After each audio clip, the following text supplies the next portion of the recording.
Hi, Tom. Hello, Violet girl. Welcome. Welcome to Discover Your Spiritual Gifts. Thank you. I spend a lot of time here. You do spend a lot of time here. Did you ever think when you said that this was going to be all-encompassing, that if I was ready to open the center, what that would really look like for us? I did. And I told you at the beginning that when you do a thing like this, it becomes your life. Every waking minute, this is what you deal with. And you do. I do. For some of you that may not even know, as the magical creator and owner of Discover Your Spiritual Gifts, this holds very heavy on my shoulders.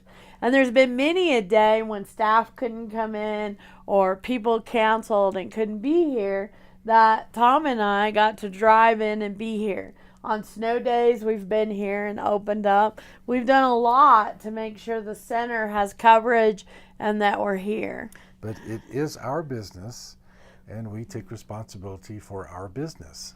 We do. I remember one Saturday morning, because in December, I like to take part of December off to rest and really recoup. And one Saturday morning, I was really looking forward to it. I hadn't been able to take time off in December, and Saturday was going to be my first day off in probably several months. And the phone starts ringing at 7 a.m. in the morning, and I'm about half asleep going, what is going on? And Tom's talking on the phone, and he's like, everybody's sick, they're not coming in, what are we going to do? And I'm like tearing up, crying, oh my gosh, you're going to go in today. And he's like, I'll go in, I'll go work. And I'm like, you don't even know how to run the cash register. What are you going to do? But you've learned how to do that now too. Yes, you I can have. ring people up. I can ring them up. And you could be here. So talk to me about your spiritual journey since you want to share with us. Excellent. I was raised Episcopalian, which is American Catholic.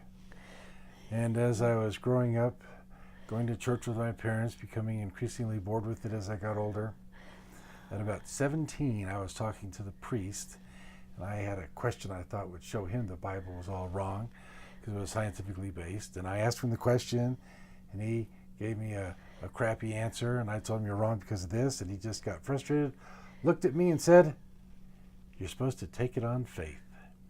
And that was the last day I believed.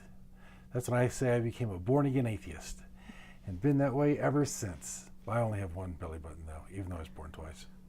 You were born twice, so you have one belly button? Only one belly button. Okay, I'll take that.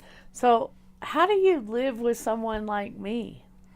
There are challenges, but in the truth of the matter is, everybody has a different life philosophy, one way or the other, some more so than others. And as long as that life philosophy is not imposed upon another person, what do you care? I don't tell you how to believe, and you don't tell me how to believe. That is true. And I've never known anyone that had the exact same belief system I do. There's always some discrepancies. So where do you draw the line? A little discrepancy, a little more discrepancy, a lot of discrepancy? I don't know where you say that's too much. Now, if you're doing mean things to people, that's unacceptable. But we're not. Here at Discover Your Spiritual Gifts, your goal is to help people. And that is really your only goal, isn't it? It is my only goal. So people come to me to get readings. You've never received a reading. Why would I? I think for me, there's no value in it. Okay. So why do I come?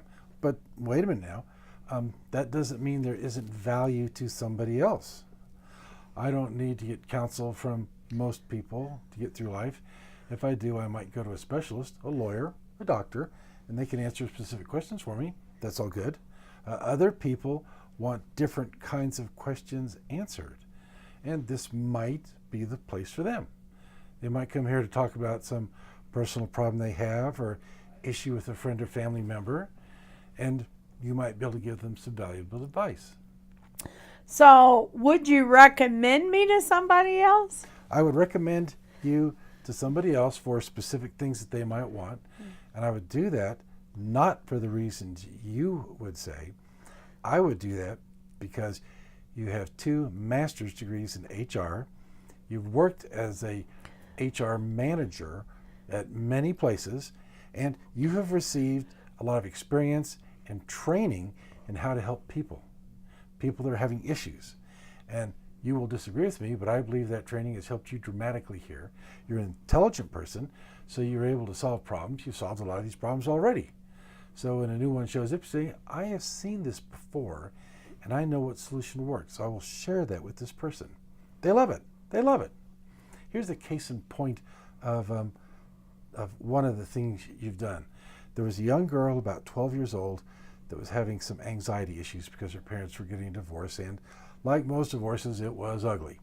And the girl had become quite traumatized and very anxious, and you sat down with her and said, I'll tell you what, because I know you have anxiety, and anxiety resides in the heart, I'm going to give you a small rollerball bottle of these 3 essential oils. These 3 oils do specific things for you, and all 3 of them help with anxiety. So keep this small bottle on your person.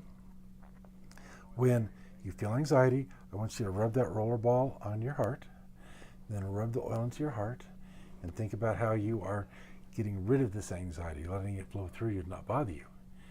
And it worked. The girl lost all problems with anxiety and never took a single drug. How can you argue with that? That is some good stuff. Now, you'll ask, why does it work?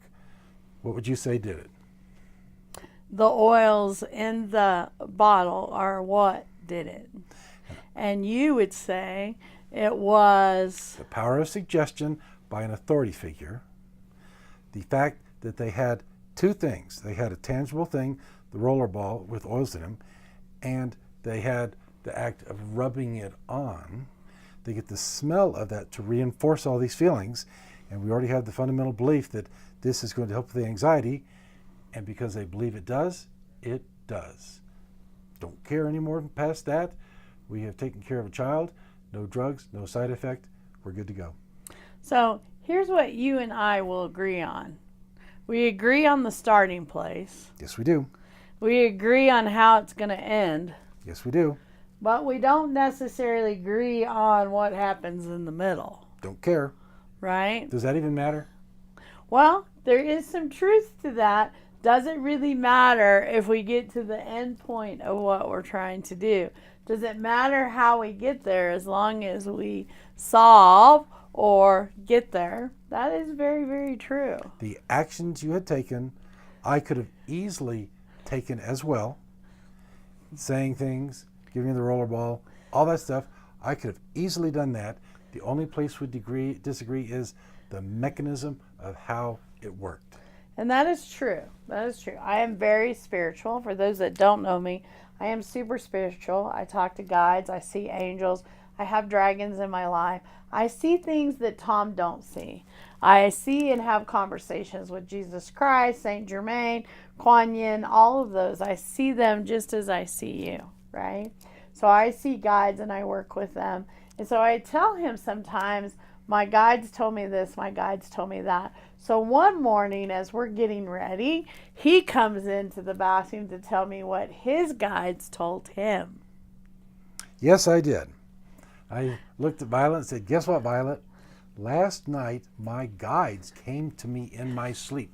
And they had a message for me. And as we all know, when your guides come to you, that's it. Done. There's no arguing. It's over. Because I've seen that time and time again. Someone comes to Violet and says, my guide said this. And she goes, okay, that's the way it is.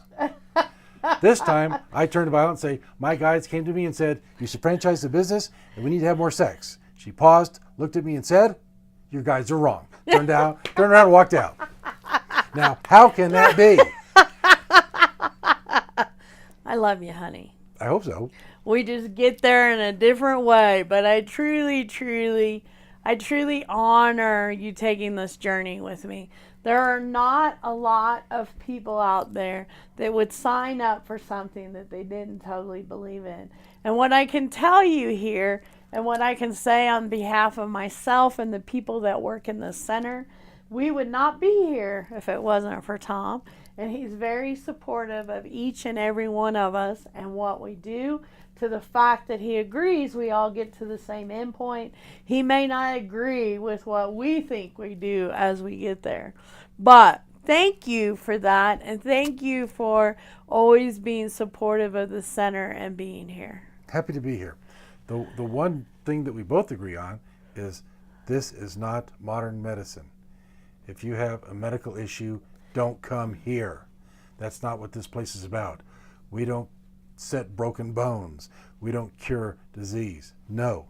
But we certainly can help you with other issues. We can also be very supplemental in those issues. Even if you have major health that you're seeing a medical doctor, this is a great place to have supplemental support in what you're going through.